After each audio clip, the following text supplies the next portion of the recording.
तो एक तरफ तो गोंडा किडनैपिंग केस को सुलझाने के लिए यूपी पुलिस को शाबाशी मिल रही है, इनाम मिल रहे हैं, तो वहीं दूसरी तरफ कानपुर किडनैपिंग केस और संजीत हत्याकांड की जांच में जुटी पुलिस पर संजीत के परिवार वालों को भरोसा नहीं है। और अब परिजनों ने यूपी पुलिस की जांच पर कई गंभीर सवाल उठाते हुए पूरे मामले की सीबीआई जांच कराने की भी मांग की है।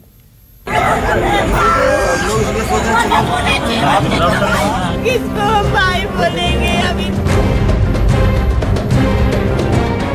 सीबीआई जांच चाहते हैं। मुझे यूपी पुलिस पे भरोसा नहीं है, क्योंकि अभी तक उन्होंने कुछ भी कोई भी प्रूफ ला के नहीं दिया है। डेड बॉडी भी नहीं ला के दी है, कोई चीज नहीं ला के दी है मेरे भाई की। अपने भाई के लिए इंसाफ की मांग कर रही है एक बहन। हम भैया चाहते हैं कि हमारे बेटे की डेड बॉडी लाई जाए, तभी हमें संतोष होगा। और डेड बॉडी नहीं हमारी ला के दे रहे हैं तो सीबीआई जांच चाहिए, और मुझे कुछ नहीं चाहिए, सीबीआई जांच चाहिए हमको। अपने बेटे के कातिलों को सजा दिलवाने की गुहार लगा रही है ये मां। कानपुर किडनैपिंग केस में मृतक संजीत यादव की मां और बहन ने यूपी पुलिस की नाकामी पर सवाल उठाते हुए घटना की सीबीआई जांच कराने की मांग की है। साथ ही पुलिस की जांच पर भी कई सवाल उठाए हैं। मसलन मामले में सीबीआई जांच की मांग, पुलिस पर फर्जी खुलासा करने का आरोप, अब तक संजीत का शव क्यों नहीं हुआ बरामद, संजीत का सामान ढूंढने में पुलिस नाकाम क्यों। संजीत की बहन का आरोप है कि किडनैपिंग से पहले संजीत के पास 2 बैग, 1 मोबाइल और एटीएम कार्ड था, जिसमें से कुछ भी अभी तक बरामद नहीं हुआ है। साथ ही जिस जगह संजीत को मारने की बात कही जा रही है, उस मकान को खोलकर नहीं दिखाया गया है। रुचि यादव का कहना है कि इस मामले में पुलिस प्रशासन की लापरवाही के चलते संजीत की जान गई। ऐसे में दोषी पुलिस कर्मियों पर भी सख्त कानूनी कार्रवाई हो। पहले मेरे भाई की बॉडी चाहिए, फिर उसके एटीएम वगैरह जो वॉलेट था, मुझे मेरे भाई का वॉलेट चाहिए, कार्ड चाहिए, उसका फोन चाहिए, मुझे सारे प्रूफ चाहिए मेरे भाई के। मेरे भाई की मृत्यु हो चुकी है, फिर भी मेरे भाई की बॉडी मुझे दी जाए। 4 कठपुतले ला के खड़े किए गए, जो मुझे 3 दिखाए गए, और तीनों का बयान अलग अलग है।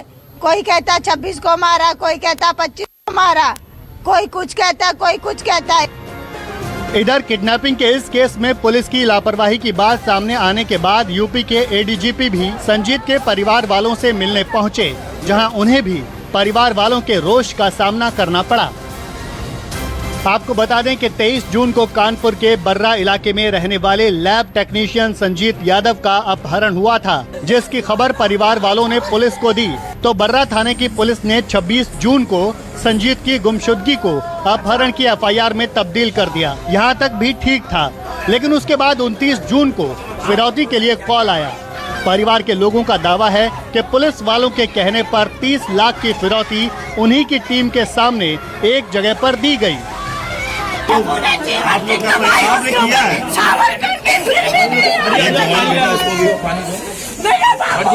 पानी अंदर चलिए।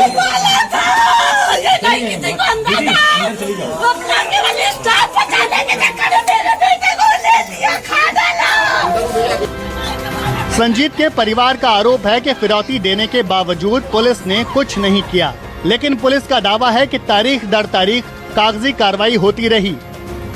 23 जून को एक युवा संजीत की गुमशुदगी लिखी गई थी। बाद में 26 जून को उसको एफआईआर में तरमीम किया गया 364 में।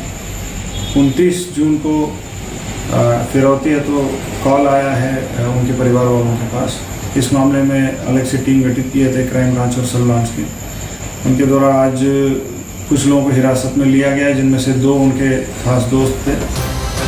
संजीत की हत्या अपहरण के 4 दिन बाद ही कर दी गई थी। ये बात पुलिस को अपहरण के 1 महीने बाद पता चली। पुलिस अधिकारियों को जांच में यह भी पता चला कि मामले में बर्रा थाने के प्रभारी रंजीत राय और चौकी इंचार्ज राजेश कुमार की लापरवाही थी, इसलिए दोनों को निलंबित कर दिया। इस मामले में एएसपी साउथ अपर्णा गुप्ता और डीएसपी मनोज गुप्ता को भी निलंबित कर दिया गया है, क्योंकि संजीत की बहन का कहना है कि इस पूरे घटनाक्रम की जानकारी वो लगातार अपर्णा गुप्ता को ही दे रही थी, लेकिन तब भी कुछ नहीं हुआ। परिवार का गुस्सा अब पुलिस और संजीत की हत्या के आरोपियों पर आक्रोश बनकर निकल रहा है। तब एक्शन में क्यों नहीं आई? क्यों नहीं आई? एक्शन में आ जाती तो मेरे भाई के साथ इतना बड़ा ना होता। कहाँ रखा मेरे भाई को? दिखाया जाए हमको। पुलिस क्या करती रही? 15 बार कॉल आती रही, क्यों नहीं ट्रेस किया? क्या सोती रही? प्रशासन सोता रहा। ये कप्तान से तब क्या कर रहे थे? 4 दिन हुए थे तब मैं गई थी कहने, और कह रहे थे दरोगा आपका लड़का लाके दे दिया लड़का। खैर, अब कानपुर की पांडु नदी को खंगाला जा रहा है, क्योंकि पुलिस के मुताबिक संजीत के 4 दोस्तों ने मिलकर 4 दिनों तक उसे बर्रा में ही एक किराए के कमरे में बंधक बनाकर रखा।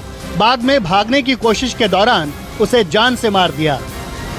को बैठा लेना 1 महीना तक, इनने उससे कुछ नहीं बात पूछी। उनको न दरोगा बुलवाओ, ने खा लिया मिलके खा लिया, पैसा लेके खा लिया, पैसा लेके खा लिया। पूरा स्टाफ की बात थी। परिवार वालों के मुताबिक 22 जून की रात को हॉस्पिटल से घर आने के दौरान संजीत के दोस्तों ने उसे फोन करके एक जगह मिलने को कहा। बाद में उसका अपहरण कर लिया। संजीत हत्याकांड में जिस तरह से पुलिस काम कर रही थी, उससे किडनैपर्स को ये भरोसा हो गया था कि पुलिस उनकी तलाश ही नहीं कर रही, इसलिए अपहरण के बाद चौथे दिन उसी कमरे में उसकी हत्या कर दी। योजनाबद्ध तरीके से एक मकान किराए पर लिया, जिसमें 2 महिलाओं का भी इन्वॉल्वमेंट आया है, जिसमें से एक महिला गिरफ्तार की जा चुकी है। अपहरण करने के बाद 22 तारीख को इन्होंने अपहृत व्यक्ति को उस मकान में रखा।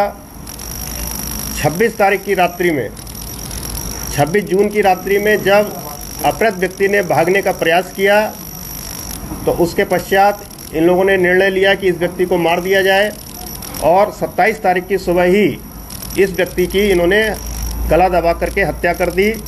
इसके बाद नहर में इसके डेड बॉडी को इन्होंने। अब पुलिस सब कुछ कर रही है। लापरवाही दिखाने वाले पुलिस वालों को निलंबित कर रही है। संजीत की हत्या के आरोपी दोस्तों से पूछताछ कर रही है।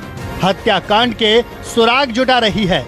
नदी में फेंके गए संजीत का शव तलाश रही है, लेकिन संजीत के परिवार वालों को पुलिस की जांच पर भरोसा नहीं है, इसीलिए वो मामले की जांच सीबीआई से करवाना चाहते हैं। राहुल भदौरिया के साथ मानस श्रीवास्तव, न्यूज़ 24 कानपुर। नमस्कार, मैं हूं मानक गुप्ता।